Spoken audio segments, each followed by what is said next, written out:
আসসালামু আলাইকুম বন্ধুরা, আমার চ্যানেলে আপনাদের ওয়েলকাম আছে। তো আজকে আমি বানাবো কুলকা শাকের চচ্চড়ি চিংড়ি মাছ দিয়ে।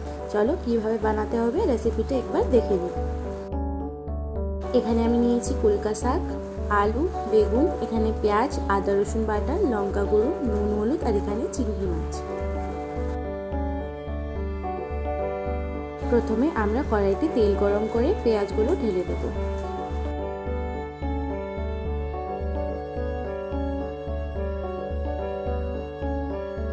পেঁয়াজটা একটু ভাজা হয়ে গেলে এটার মধ্যে আদা রসুন বাটা, নুন হলুদ আর লঙ্কা গুঁড়ো দিয়ে একটু জল দিয়ে এটাকে ভালো করে কষিয়ে নেব।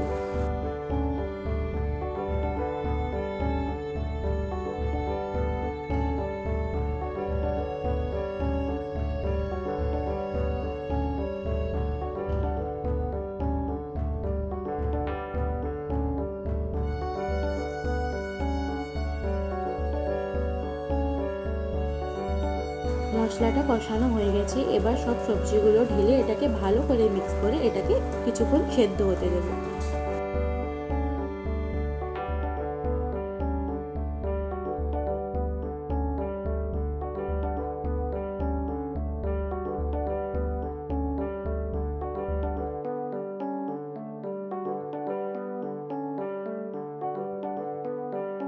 এবার এটার মধ্যে আমরা চিংড়ি মাছগুলো দিয়ে কিছুক্ষণ ধরে এটাকে রান্না হতে দেব।